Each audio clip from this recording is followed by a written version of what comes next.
Olá, galerinha! Como é que vocês estão? Espero que muito bem. Estaremos lendo hoje os capítulos 16 do livro de Gênesis, Mateus e Atos e do capítulo 6 de Neemias. Eu já sei que vocês já estão com a Bíblia marcada aí, então vai facilitar encontrar cada um destes livros. E como vocês não vão demorar para achá-los, já curte aí rapidão também. E se inscreve no canal, você que ainda não é inscrito, isso ajuda demais. Ativa as notificações para vocês ficarem por dentro de todos os vídeos. E não se esquecerem de lerem a palavra do Senhor e estar aí contribuindo para que esse vídeo alcance mais pessoas também. E elas se sintam motivadas, incentivadas a lerem a palavra do Senhor. Então, antes de começarmos, vamos orar? Vamos falar com Deus antes de iniciarmos. Pai bendito, Deus majestoso e fiel, nós te louvamos, ó Deus, e te pedimos perdão quanto à nossa infidelidade para contigo, Deus, inclusive até mesmo quanto à nossa constância em te buscar, em estar na tua presença, nos dá prazer e deleite, Senhor, em te buscar, nos ajuda a te amar acima de todas as coisas e fazer muitos discípulos para ti, Deus, fazer tudo para a tua glória, e não porque para que a gente venha nos vangloriar, mas porque a tua palavra nos pede isso, Deus. Te louvamos e te bendizemos pela oportunidade de aprender de ti, por meio da tua palavra e não da palavra de outros. Te agradecemos, ó Deus, pelo teu cuidado, pela tua fidelidade e graça.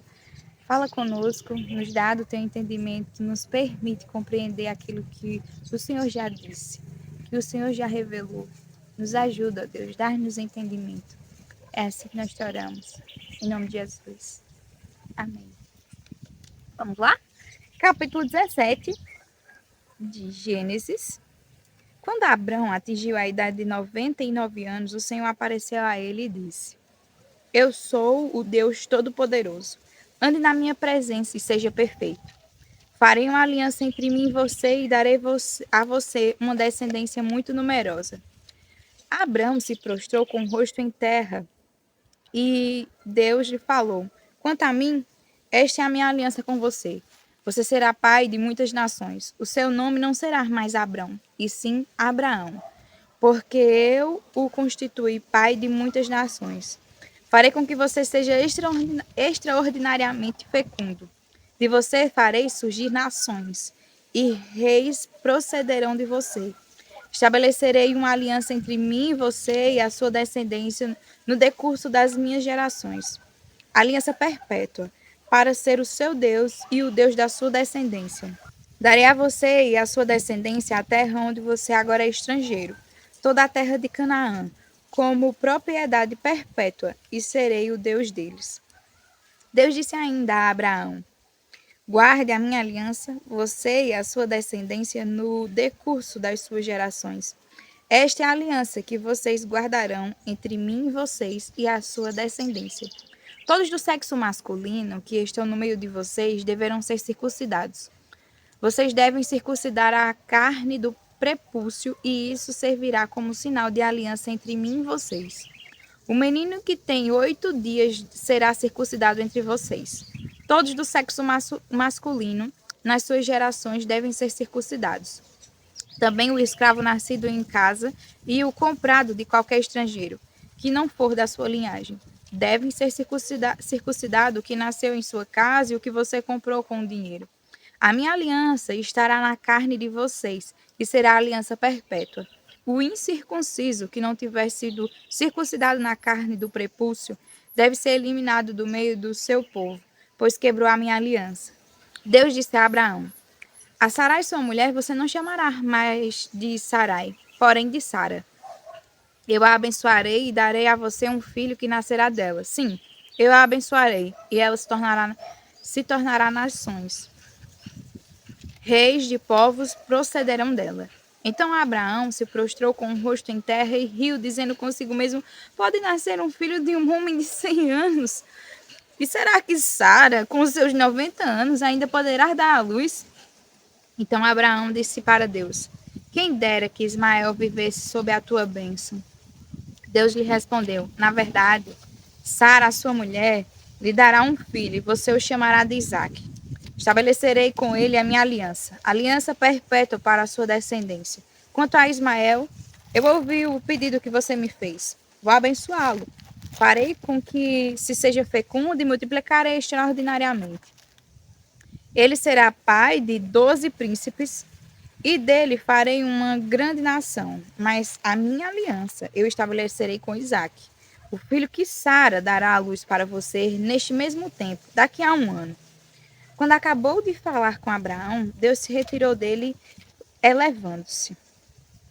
Naquele mesmo dia, Abraão tomou o seu filho Ismael e todos os escravos nascidos em sua casa e todos os que ele tinha comprado com o seu dinheiro, todos do sexo masculino que havia em sua casa, e circuncidou a carne do prepúcio de cada um, como Deus lhe havia ordenado. Abraão tinha 99 anos de idade quando foi circuncidado na carne do seu prepúcio. Ismael, seu filho, tinha 13 anos quando foi circuncidado na carne de seu prepúcio. Abraão e seu filho Ismael foram circuncidados no mesmo dia. E também foram circuncidados todos os homens de sua casa, tanto os escravos nascidos nela como os comprados de estrangeiros. Capítulo 17 do livro de Mateus.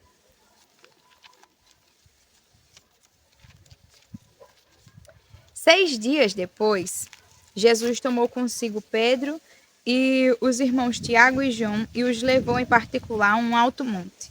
Jesus foi transfigurado diante deles, e o seu rosto resplandecia como o sol, e as suas roupas se tornaram brancas como a luz. E eis que lhes apareceram Moisés e Elias falando com Jesus. Então Pedro, tomando a palavra, disse a Jesus: Senhor, bom é estarmos aqui. Se o Senhor quiser, farei aqui 3 tendas: uma para o Senhor, outra para Moisés e outra para Elias. Falava ele ainda, quando uma nuvem luminosa os envolveu, e eis, vindo da nuvem, uma voz que dizia: Este é o meu filho amado, em quem me agrado. Escutem o que ele diz. Ao ouvirem aquela voz, os discípulos caíram de bruços, tomados de grande medo. Jesus aproximou-se e tocou neles, dizendo: Levantem-se, não tenham medo. Então eles, levantando os olhos, não viram mais ninguém a não ser Jesus. Ao descerem do monte, Jesus lhe ordenou: Não contem a ninguém o que vocês viram, até que o Filho do Homem ressuscite dentre os mortos. Mas os discípulos perguntaram a Jesus: Por que então os escribas dizem ser necessário que Elias venha primeiro? Jesus respondeu: De fato, Elias virá e restaurará todas as coisas. Eu, porém, lhes digo que Elias já veio. E não os reconheceram. Pelo contrário, fizeram com ele tudo o que quiseram. Assim também o Filho do Homem irá sofrer nas mãos deles. Então os discípulos entenderam que ele estava se referindo a João Batista. Quando eles chegaram para junto da multidão, um homem se aproximou de Jesus, ajoelhou-se e disse: Senhor, tenha pena do meu filho, porque ele tem convulsões e sofre muito. Pois muitas vezes cai no fogo e outras tantas cai na água. Apresentei-os aos seus discípulos, mas eles não puderam curá-lo. Jesus exclamou: Ó geração incrédula e perversa, até quando estarei com vocês? Até quando terei de suportá-los? Traga um menino aqui. E Jesus repreendeu o demônio. E este saiu do menino. E desde aquela hora o menino ficou curado. Então os discípulos, aproximando-se de Jesus, perguntaram em particular: Por que motivo nós não podemos expulsá-los? Jesus respondeu: Por causa da pequenez da fé que vocês têm. Pois em verdade lhes digo que, se tiverem fé como um grão de mostarda, dirão a este monte: Mude-se daqui para lá, e ele se mudará. Nada lhes será impossível. Mas esse tipo de demônio só pode ser expulso por meio de oração e jejum. Quando eles estavam reunidos na Galiléia, Jesus lhes disse: O Filho do Homem está para ser entregue nas mãos dos homens, e estes o matarão, mas ao terceiro dia ressuscitará. Então os discípulos ficaram muito tristes. Quando Jesus e os discípulos chegaram a Cafarnaum, os que cobravam o imposto das 2 dracmas se dirigiram a Pedro e perguntaram: O mestre de vocês não pagam as 2 dracmas? Pedro respondeu: Claro que paga.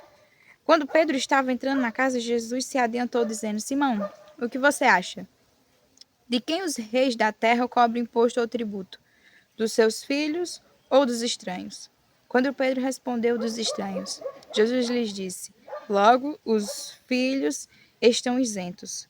Mas, para que não os escandalizemos, vá ao mar, jogue o anzol e puxe o primeiro peixe que fisgar.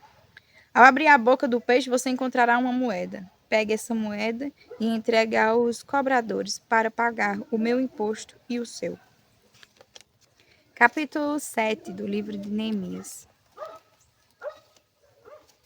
Depois de reconstruída a muralha e colocados os portões no seu lugar, estabelecidos os porteiros, os cantores e os levitas, eu nomeei Hanani, meu irmão, e Hananias, comandante da fortaleza, para que cuidassem da segurança de Jerusalém.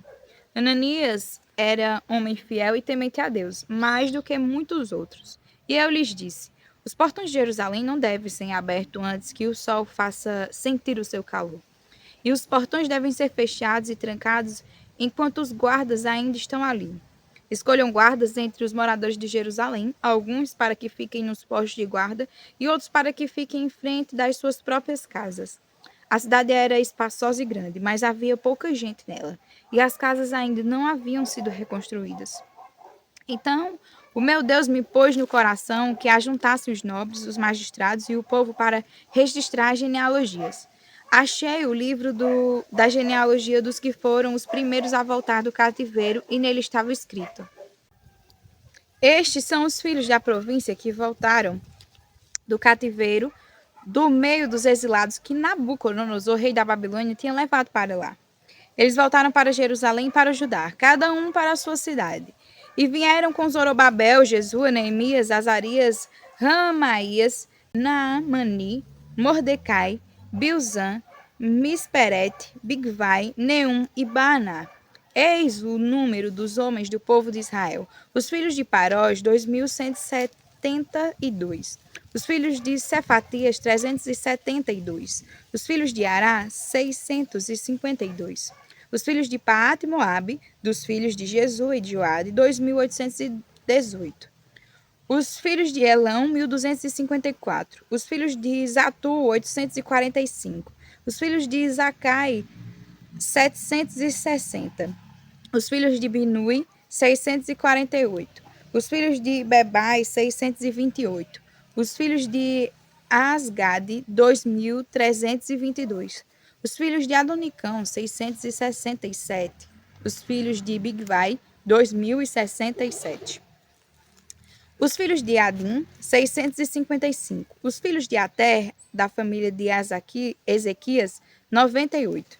Os filhos de Arzum, 328. Os filhos de Bezai, 324. Os filhos de Harif, 112. Os filhos de Gibeão, 95. Os filhos de Belém e de Netofa, 188. Os homens de Anatote, 128. Os homens de Bet-Asmavete, 42. Os homens de Kiriat Jearim, Sefira e Beerote, 743. Os homens de Ramá e Geba, ou Geba, 621. Os homens de Micmas, 122. Os homens de Betel e Ai, 123. Os homens do outro Nebo, 52. Os filhos do outro Elão, 1.254. Os filhos de Arim, 320. Os filhos de Jericó, 345. Os filhos de Lode, Hadid e Ono, 721. Os filhos de Senaá, 3.930. Os sacerdotes, os filhos de Gedaías, da casa de Jesua, 973. Os filhos de Imer, 1.052. Os filhos de Pazur, 1.247. Os filhos de Harim, 1.017. Os levitas, os filhos de Jesua, de Cadmiel, dos filhos de Rodeva, 74. Os cantores, os filhos de Asaf, 148. Os porteiros, os filhos de Salum, os filhos de Até, os filhos de Talmon, os filhos de Acube, os filhos de Hatita, os filhos de Sobai, 138. Os servidores do templo, os filhos de Zia, os filhos de Azufa, os filhos de Taboate, os filhos de Queros, os filhos de Sia, os filhos de Padom, os filhos de Lebano, os filhos de Ágaba, os filhos de Salmai, os filhos de Anã, os filhos de Gildel, os filhos de Gaar, os filhos de Reaías, os filhos de Rezim, os filhos de Necoda, os filhos de Gazão, os filhos de Uzá, os filhos de Pazeias, os filhos de Besaía, os filhos de Meunim, os filhos de Nefuzeim, os filhos de Baquebuque, os filhos de Acufa, os filhos de Arur, os filhos de Baslite, os filhos de Meida, os filhos de Arza, os filhos de Barcos, os filhos de Císera, os filhos de Tama, os filhos de Nesias, os filhos de Atifa, que são os servidores do templo. Os filhos dos servos de Salomão, os filhos de Sotai, os filhos de Soferete, os filhos de Perida, os filhos de Jaala, os filhos de Darcó, os filhos de Gildel, os filhos de Cefatias, os filhos de Ratil, os filhos de Poquerete, Razebaim, os filhos de Amon, todos os servidores do templo, os filhos dos servos de Salomão, eram 392. Os seguidores voltaram de Tel-Melá, Tel-Hazar, Querube, Adom e Mer. Porém, não puderam provar que as suas famílias e a sua linhagem eram de Israel. Os filhos de Delaías, os filhos de Tobias, os filhos de Necoda, 642. Dos sacerdotes, os filhos de Rabaías, os filhos de Cós, os filhos de Barzilai, que tinha casado com uma das filhas de Barzilai, o gileadita, e que foi chamado pelo nome dele. Estes procuraram o seu registro nos livros genealógicos, porém não acharam. Por isso foram considerados impuros para o sacerdócio. O governador lhes disse que não comessem das coisas sagradas até que se levantasse um sacerdote capaz de discernir a questão por meio do Urim e Tumim. Toda esta geração junta era de 42.360. Além dos seus servos e das suas servas, que eram 7.337. Havia também 245 cantores e cantoras. Os seus cavalos eram 736. As suas mulas, 245. Os camelos eram 435 e os jumentos, 6.720. Alguns dos chefes das famílias contribuíram para a obra. O governador deu para o tesouro 8 quilos e 400 gramas de ouro, 50 bacias e 530 vestes sacerdotais. E alguns mais dos chefes das famílias deram para o tesouro da obra 168 quilos de ouro e 1.300 quilos de prata. O que o restante do povo deu foram 168 quilos de ouro, 1.200 quilos de prata e 67 vestes sacerdotais. Os sacerdotes, os levitas, os porteiros, os cantores, alguns do povo, os servidores do templo e todo Israel moravam nas suas cidades.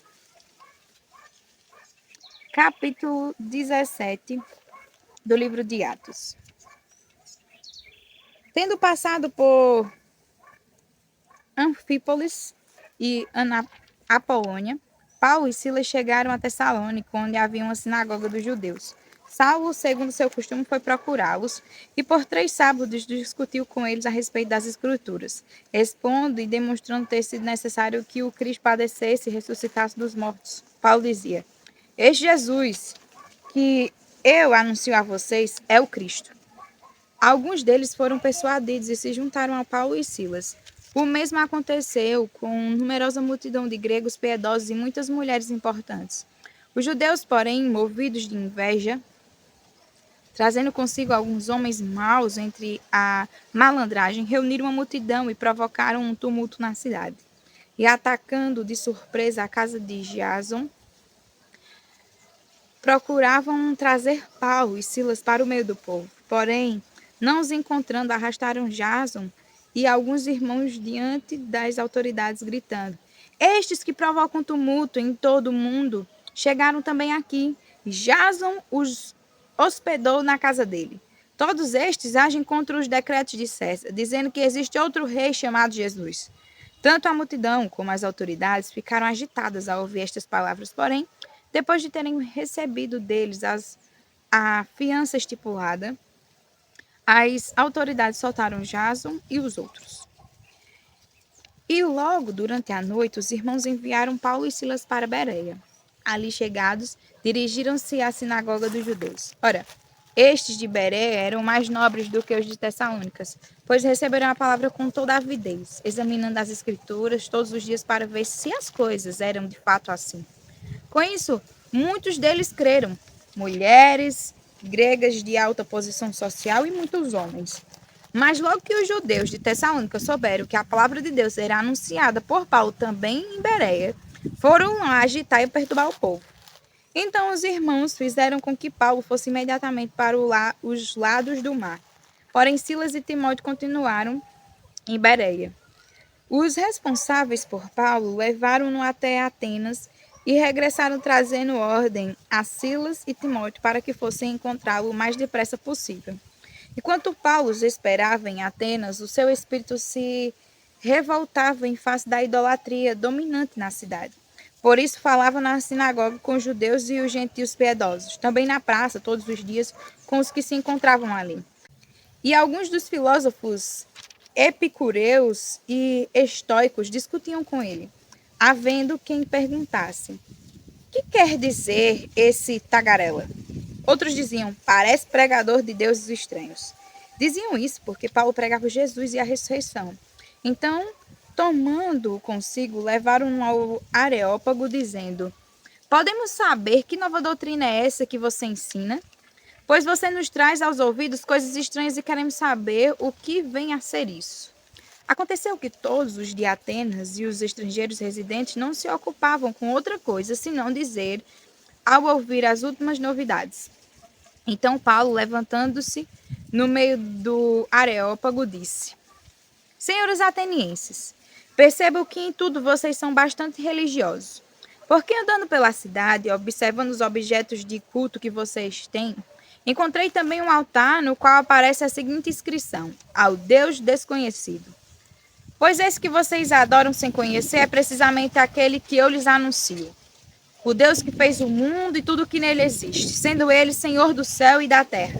Não habita em santuários feitos por mãos humanas, nem é servido por mãos humanas como se precisasse de alguma coisa, pois ele mesmo é quem a todos dá vida, respiração e tudo mais. De um só homem fez todas as nações para habitarem sobre a face da terra, havendo fixado os tempos previamente estabelecidos e os limites da sua habitação.